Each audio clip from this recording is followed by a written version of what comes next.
Hello, welcome back to day 2 of our review of series. So we can go with a few more questions. And the first question here is asking which of the following is a term in the Taylor series centered about x equals 0 for cosine of 2x. Well, first thing I noticed is that this is Maclaurin. So I'm just going to use my Maclaurin series right here. It looks like I have to go out to the 6th degree at least. So I know cosine of x, which is an even function. That's going to give us 1 minus x squared over 2 factorial plus x to the 4th over 4 factorial minus x to the 6 over 6 factorial. And I can probably stop there, so plus dot dot dot. To get cosine of 2x, I am going to just substitute in the 2x in for all the x's now. And that's going to give us 1 minus, be careful, this becomes 4x squared over 2 factorial plus 2 to the 4th is 16x to the 4th over 4 factorial. And then we're going to get this minus 2 to the 6. What is that? I don't know. 2 to the 6. Let's see. That's what, 64 x to the 6 over 6 factorial plus dot dot dot. And now I just have to kind of simplify here. Of course, this one right here, this just becomes minus 2x squared. 4 factorial is 24, so this is like 16 over 24, x to the 4th. Both are divisible by 4. And that's going to give us, what's that? 4, 6, x is both divisible by 8. So we get 2/3 x to the 4th. And if I notice right away, that's one of my choices, so I'm going to pick choice C right there. All right, the next one says find out for which values of x will this series converge. And to solve it, I'm just going to use my ratio test, so we can take the limit as n goes to infinity. This becomes x minus 2 to the n plus 1 over n plus 1, negative 3 to the n. Flip it, we get n negative 3 to the n over x minus 2 to the n. We want to make sure that that's less than 1. Simplifying this, we get the limit as n goes to infinity.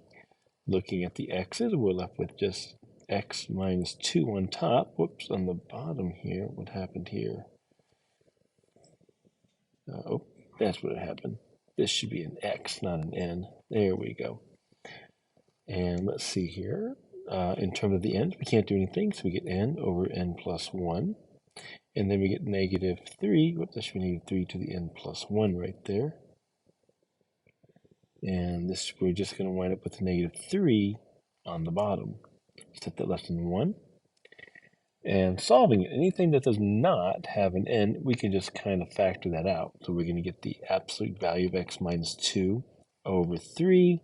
And if we let n go to infinity, we get the limit as n go to infinity of n over n plus 1. That's just 1. So we get absolute value of x minus 2 is less than 3. So our domain, our range, our interval should go from, what's that? X minus 2 less than 3 but greater than negative 3. So x is between 5 and negative 1. So let's take a look here. We got choice. So it can't be A. We got B, C, and D, and all real numbers. Not going to be all real numbers. That would have been like if we had like 0 there. So we have to. So what they're telling us we have to do now is we just have to check our endpoints. So let's go ahead and do that. Let's let x equal negative 1. And this becomes a negative 3 to the n over n times negative 3 to the n. Those cancel, and this is a p series. P is 1, so therefore this diverges. So by p series. So x can't be negative 1, so that eliminates b.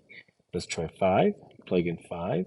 We get this. We get 3 to the n over n times negative 3 to the n. Now those are going to cancel, and that's going to give us with 1 over n negative 1 to the n.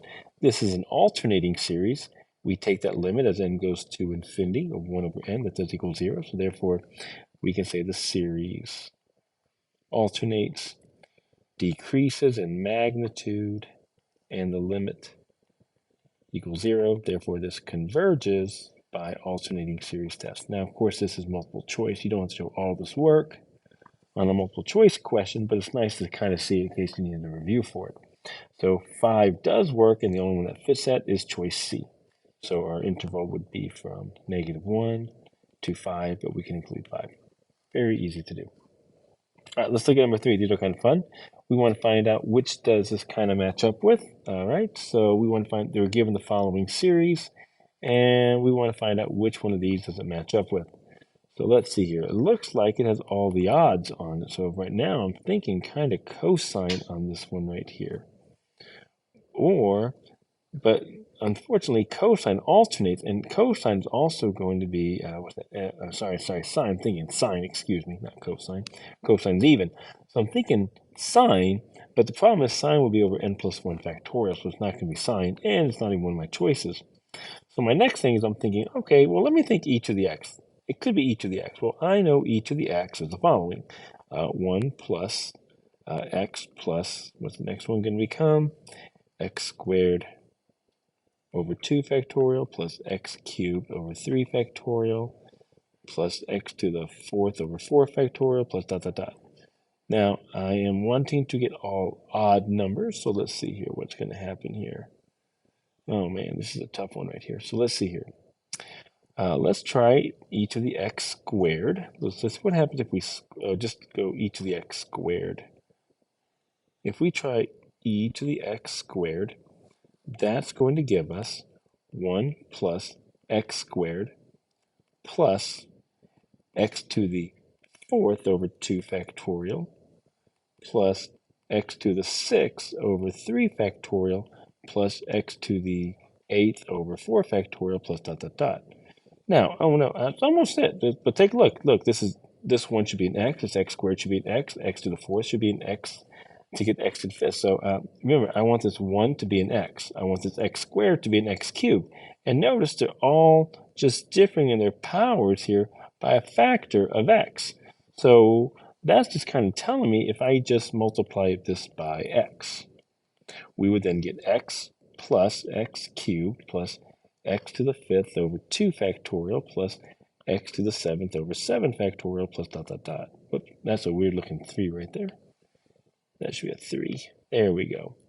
So which one does this kind of match up with? Well, let's take a look. Does it match up with our choices? Yeah, so I think e to the x squared. So I'm thinking our answer here will be D. That's a tough one. These are some tough ones here. All right, next one says the coefficient for the x cubed term for the Taylor series about x equals 0. So again, they're telling us that this is Maclaurin. So let's see here. I know e to the x is going to be, we just did that above, 1 plus x squared over 2 factorial plus x cubed over 3 factorial plus x to the 4th over 4 factorial, and so on and so forth.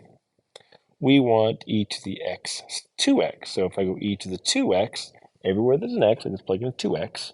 We get 1 plus x. Whoops, that's terrible. 1 plus, already messed up my first choice.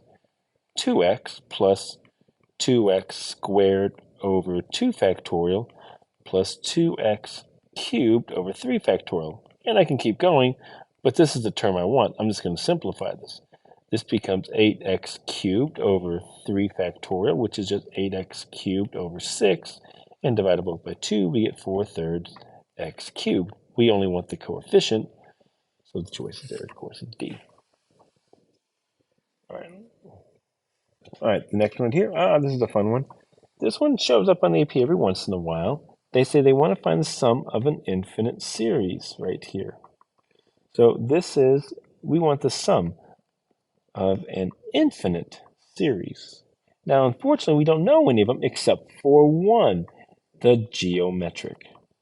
Geometric is if we were given something like n equals 1 to infinity, a r to the n, that's going to equal our first term over 1 minus r.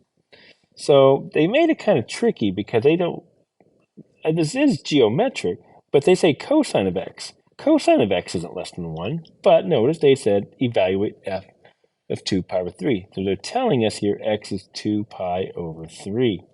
So what am I going to do? I'm just going to substitute it in. F of 2 pi over 3 is the sum as 1 goes from 1 to infinity. Well, what's the cosine of 2 pi over 3? Let's see here. I got to figure this out here. Cosine of 2 pi over 3. There's my over 3's. Cosine is 1/2. And we're in the second quadrant, so it's going to be a negative a half, right? To the 3n. And so we can go ahead and solve this now. So let's see here. So to get the sum, this is going to be our first term over 1 minus r. So let's go ahead and get our first term. So if we let n a of 1, the first term here, plug in 1, we get negative 1/2 cubed, which is negative 1/8, where r is also negative 1/2.